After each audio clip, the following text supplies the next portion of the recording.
She Never Loved Me, a story of love, emotional obsession, and the loss of self in another. Have you ever loved someone so deeply that you started losing yourself in the echo of their shadow? Not the kind of love that burns with the promise of forever, but the kind that quietly consumes you, like a candle dying out, unnoticed. Welcome. This is not a love story, it's an emotional autopsy. A slow dissection of how love, sometimes, doesn't save us, but breaks us with a sweetness that feels like tenderness, until you realize you're alone, shattered, and you no longer remember who you were before her. She arrived in autumn, not like a season, but like a warning wrapped in poetry. Her name was Clara, and from the moment I saw her, I knew something in me was going to die. I don't know if it was her gaze, that mix of disinterest and hidden pain, or her voice, which seemed to carry every sad song that was never written. But something about her unraveled the world, and you let yourself be destroyed, gladly. I was a practical man, observant, cold even, a psychologist by profession, with neatly defined edges. Someone who could name the shadows in others' minds, but never dared to look at his own. Until Clara. It all started in a forgotten cafe, where the rain pounded against the windows as if trying to warn us. She was reading Rilke. That was no coincidence. Women who read poetry usually have open wounds they show no one, and men like me, we fall in love with those cracks. Not the soul, not the smile. We fall in love with the pain they hide. Why do we do that? Why do we seek out those who bleed in ways that mirror our own, even if it drags us into our own destruction? The answer is uncomfortable, because we confuse love with the opportunity to fix someone. And deeper still, because we believe that if we can save them, we might also save the broken part in ourselves. Clara never spoke about her past, but her silence screamed, and I listened to every echo with a sick devotion. I became her shadow, her caretaker, her confessor, her hostage. At first I thought it was love. Later I realized it was codependency wrapped in romance, but by then it was too late. Did you know the human mind can justify any form of suffering if it believes there's an emotional reward at the end? That's what I did. I justified every slight, every night of silence, every unexplained tear. She's just hurt, I told myself. I can handle it, I repeated. Love heals everything, I lied. But the truth is, some wounds don't want to be healed. They just want company while they hurt, and I offered myself as an altar for her scars. The cruelest thing about toxic love is not when it hurts. It's when, in the middle of everything, it gives you moments of pure beauty.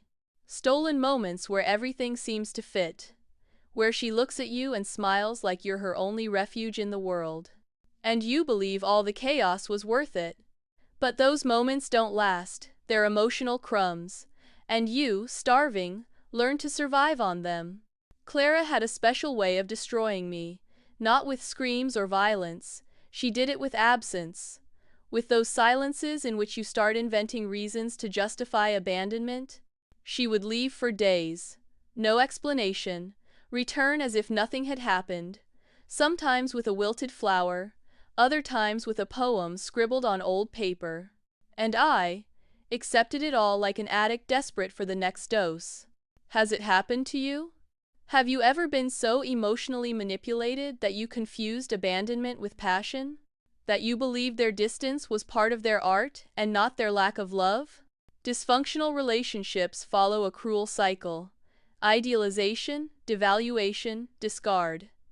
And I went through each stage without realizing it. One day, Clara didn't come back.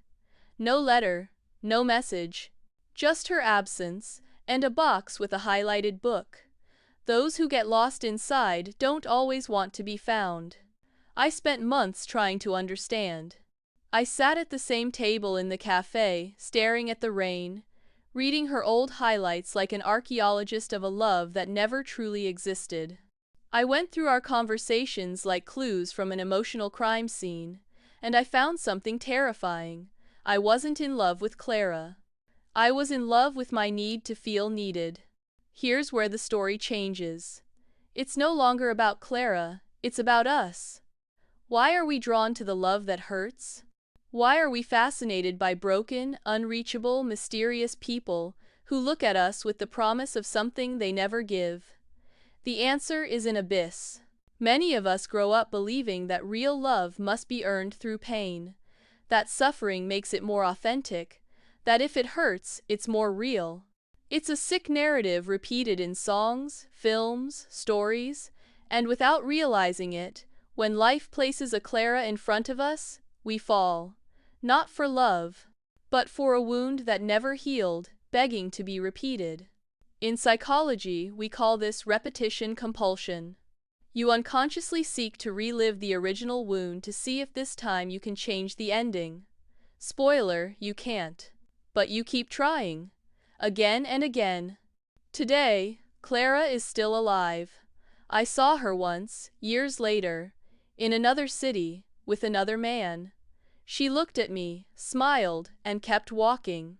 And in that look, I understood something. She never loved me, she never wanted to be saved, she never asked for anything. It was me who turned her pain into my personal mission. It was me who needed her to be broken, to feel like I was worth something if I could fix her. That's the dark side of romantic love, the fantasy of the savior, the ego disguised as devotion. So this is how the story ends. No kisses, no reconciliations, with an uncomfortable truth. Sometimes, the most loving thing you can do is stop loving someone who doesn't want to be loved. Or better yet, start loving yourself. And you? Who are you trying to save? Who are you holding on to, just to avoid facing what's truly missing in you? Think about it. Because some loves aren't destiny, they're lessons. And some of them hurt so much, they change everything forever.